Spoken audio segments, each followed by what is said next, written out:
शुरू करता हूँ नाम से अल्लाह के जो बड़ा मेहरबान और निहायत रहम वाला है। नाजरीन अस्सलाम वालेकुम रहमतुल्लाहि व बरकातुहू। वासिल अली खान कांग्रेस अखिलती शोबे में रियासती मोतमद यानी स्टेट सेक्रेटरी के तौर पर नामिज।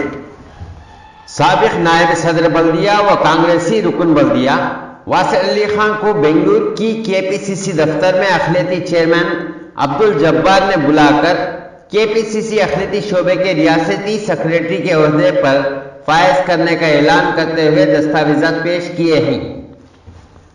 वासिल अली खान तकरीबन 25 साल से सियासत में अपना लोहा मनवा रहे हैं। सियासत में आगे बढ़ने के लिए जितने पैंतरों की जरूरत होती है उससे कुछ ज्यादा पैंतरे अपने पास रखते हैं और अपनी कामयाबी हासिल करके रहते हैं।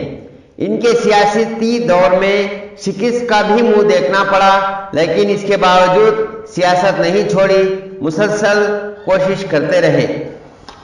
वासिल अली खान इस बात का इल्म रखते हैं कि कब कौन से लीडरों के रसूख हासिल करते हुए अपने काम करें, जिसके फायदे में आज इन्हें रियासती सतह का ओहदा मिला है। इन्हें कर्नाटका प्रदेश कांग्रेस कमेटी के अखिलती शोबे में रियासती सेक्रेटरी के ओहदे पर फायज किया गया है।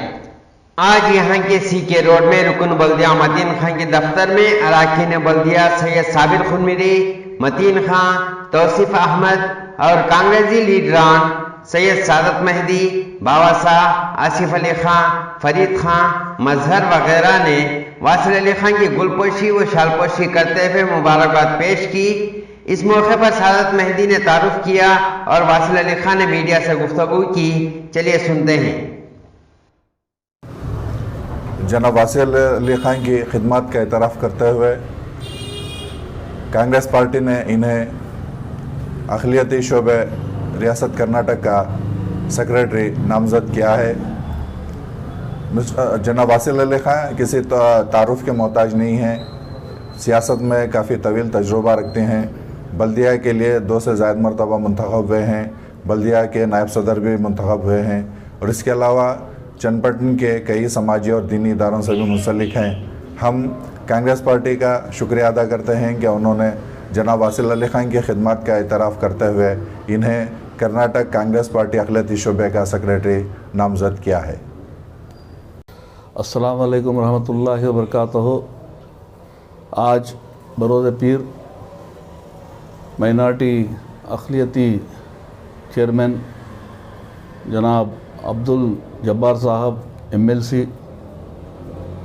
उन्होंने आज मुझे उनके ऑफिस में कर्नाटका स्टेट माइनॉरिटी सेक्रेटरी की हैसियत से नामज़द किया है। मैं इससे सिफारिश करने जनाब MP सुरेश साहब, जनाब DK शिव कुमार साहब और डिस्ट्रिक्ट के हमारे गंगाधर साहब और हाजी रामनगर के ज़ियाउल्लाह साहब, इकबाल हुसैन साहब और जितने भी माइनॉरिटी लीडर्स हैं उन्होंने सिफारिश की। इस सिफारिश की बुनियाद पर आज मुझे ये आर्डर दिया गया है कि कांग्रेस की पार्टी की कर्नाटक के अंदर खिदमत करने का एक मौका दिया है। मैं इससे पहले रुकने बल्दिया की हैसियत से 3 मरतबा मुंतखब हुआ हूँ और APMC का रुकन भी रहा हूँ और बेंगलुरु कंट्री रोड स्टूडियो का रुकन भी रह चुका हूँ। और मैं इससे पिछले हमारे 1995 से मैं सियासत करता आया हूँ और सियासत का जो भी तजुर्बा है मैं कांग्रेस पार्टी को के लिए खिदमत करता रहूँगा और तजुर्बे के हैसियत से मैं कांग्रेस पार्टी को आगे लाने की कोशिश करूँगा।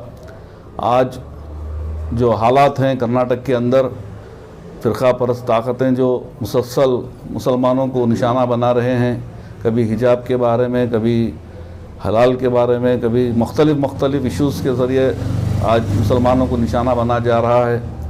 इसी की बुनियाद पर आज मुसलमान मुत्तहद होकर एक सियासी पार्टी का अगर मुंतखब करें तो फ़िरक़ा परस्त ताकतों को शिकस्त दी जा सकती है। इसीलिए आज बहुत होशियारी के साथ हमें काम करना है और हमारा मिशन जो है फील्ड वर्क में ज़मीनी लेवल पर हमारा घर घर मुहिम के ज़रिए हम मुसलमानों को समझाना चाहिए कि आज जो हालात हैं कि किस पार्टी को वोट देना है, कैसा हमें मुझे फ़िरका परस्त ताकतों को शिकस्त देना है। अब दूसरे फिर सेकुलर पार्टियां हैं, मगर वो नाम निहात की पार्टियां हैं। अगर वो कुछ सीटें ले लेकर, अगर उनका 30-25 से 30-40 सीटें लेकर अगर दूसरे पार्टियों को ब्लैकमेल करने की कोशिश करेंगे, इसलिए ऐसे कभी वो बीजेपी की तरफ भी जा सकते हैं, चाहे कांग्रेस की तरफ भी आ सकते हैं। इनका कोई भरोसा नहीं, तब उनको इक़्तिदार चाहिए। इसलिए बड़ी होशियारी के साथ हमें एक होकर रियासत के अंदर कांग्रेस पार्टी का साथ देना है और कांग्रेस पार्टी को इक़्तिदार के ऊपर लाना है। इसीलिए मैं तमाम हमारे मुस्लिम भाइयों को, भाई बहनों को, हमारे लीडरों को, हमारे जितने भी कर्नाटक के अंदर एमएलएस हैं, एमपीस हैं, राज्यसभा मेंबर हैं, सबको मैं गुजारिश करता हूं कि एक होकर, मुत्तहद होकर काम करें। इत्तेहाद से अगर काम करेंगे तो हर जंग जीती जा सकती है।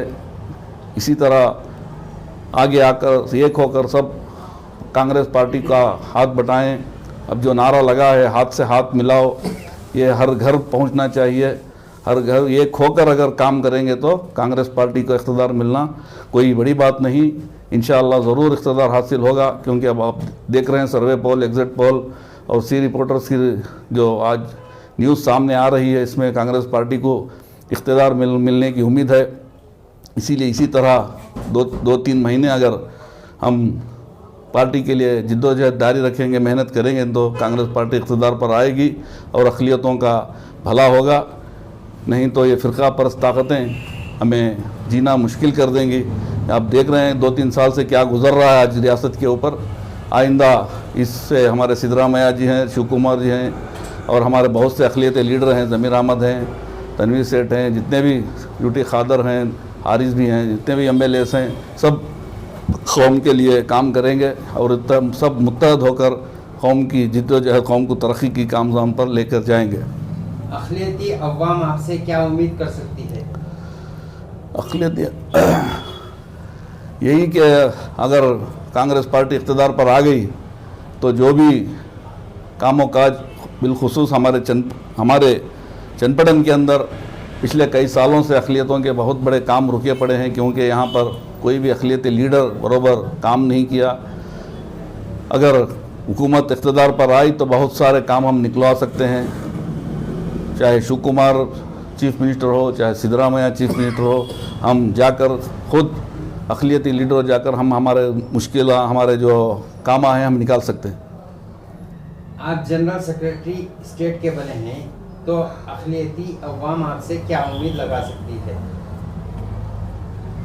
वही कि मैं एक तजुर्बा, हमारा जो 25-30 साल का जो तजुर्बा है सियासत के अंदर, वो उम्मीद है कि वासिल अली खां कुछ ना कुछ कौम की भलाई करेंगे बोल के उम्मीद रखे हैं। इंशाअल्लाह उनकी उम्मीदों पर मैं भरपूर उनकी उम्मीदों पर उतरूँगा, किसी को भी कोई भी शिकायत का मौका नहीं दूंगा।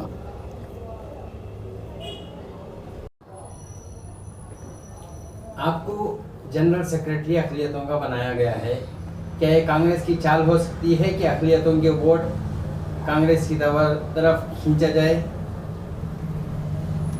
इसमें चाल मुझे नहीं लगता ये चाल है, मगर हो सकता है अक़लियतों को, क्योंकि अब रियासत के अंदर अगर कांग्रेस पार्टी से दूसरी पार्टी कोई भी सेकुलर नहीं है, सब नाम के सेकुलर हैं। अब बीजेपी तो एक फ़िरका परस्त जमात है, जनता दल यस है, वो नाम की सेकुलर है, चाहे किधर भी वो झुक सकती है, चाहे बीजेपी की तरफ भी जा सकती है, चाहे कांग्रेस की तरफ भी आ सकती है, उसका कोई भरोसा नहीं।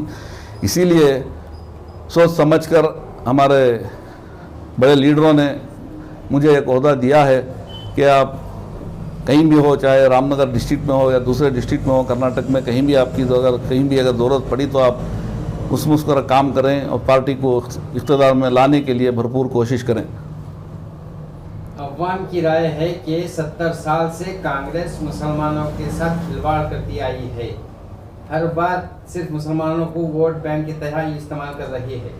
आप क्या कहेंगे?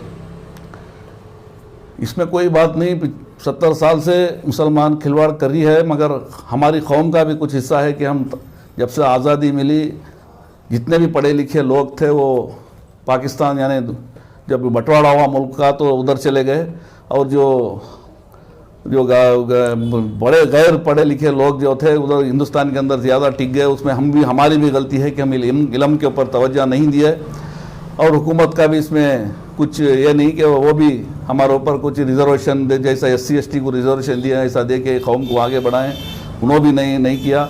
मगर जो गलती कांग्रेस ने पहले जो दोहराई है उसका वो सजा भुगत रही है, क्योंकि आज यूपी के अंदर, बिहार के अंदर जो एक ज़माने में कांग्रेस का गढ़ था, आज उनकी गलतियों से उनके हाथ से निकल गया है। आज वो पछता रहे हैं कि हमारे से गलती होगी, दोबारा ऐसी गलती मैं समझता हूं कि दोबारा ऐसी गलती कांग्रेस पार्टी नहीं करेगी।